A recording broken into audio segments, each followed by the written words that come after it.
Hello everyone, it's me Uncle John. Today I am going to read S22163. Curious George Goes to a Movie by Margaret and H.A. Reyes. This is George. George was a good little monkey and always very curious.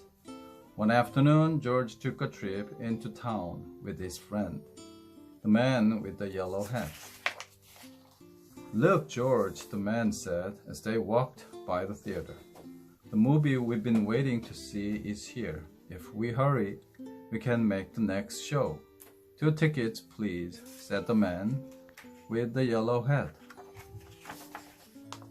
As they walked through the lobby, the smell of popcorn made George hungry. But when he stopped in front of the concession stand, his friend said, "Let's find our seats first, George. The movie is about to begin." Inside the theater, they found 2 seats right in front. The man with the yellow hat whispered, "George, I'll go get some popcorn now. Stay here and watch the movie, and please stay out of trouble." George promised to be good. George was enjoying the movie when all of a sudden, a big dinosaur jumped onto the screen. It made George jump right out of his seat. George was curious. Was he the only one to jump out of his seat? He looked around. He was. Looking around, George saw a bright light coming from a little window at the back of the theater. Was that what made the movie appear on the screen? Though he had promised to be good, little monkeys sometimes forget. And soon George was at the back of the theater. But the window was so high, not even a monkey could climb up to see through it.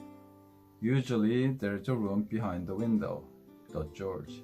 But how could he get inside? Then he saw a door. George raced up the stairs and peeked inside. He saw a strange machine with 2 spinning wheels. It was making a funny noise, and it was making the light that came through the window. Now he could see how the movie worked. But when he stepped into the room, George was surprised to see a boy sitting in a chair.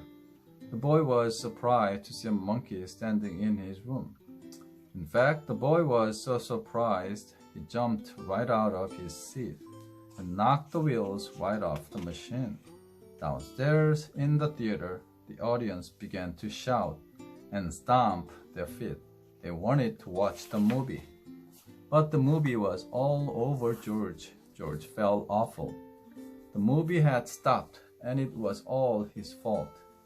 "This is no place for a monkey," the boy said, working quickly to unwind George and rewind the movie. "Why don't you wait by that window while I fix this mess?" As George waited, he looked out the window at the audience and the big blank screen. When he moved in front of the light that was coming from the machine, he saw his shadow down below. This reminded George of a trick. He arranged his hands just so, and a bunny appeared on the screen. Then George made a dog and another dog. "It's a puppy," someone from the audience shouted. Others joined in. "It's a bird," they said. George made the bird fly away. Then the audience saw George's shadow up on the screen. They were delighted. "It's a monkey," a child yelled. And the audience laughed and clapped. "This is better than a movie," said a girl to her friend. Just as George was about to run out of tricks, the boy announced that the movie was ready to go. The audience cheered. Once for the movie and once for George. The audience was still cheering when the man with the yellow hat went into the room. "I thought I'd find you here, George," he said. And he apologized to the boy for the trouble George caused. "He did give me a scare," the boy said, "but thanks to his hand shadows, everyone waited patiently for the movie to be fixed." Then the boy restarted the movie. "Would you like a treat for your performance, George?" he asked. And before the dinosaur appeared again on the screen, George and the man with the yellow hat were back in their seats, this time with popcorn.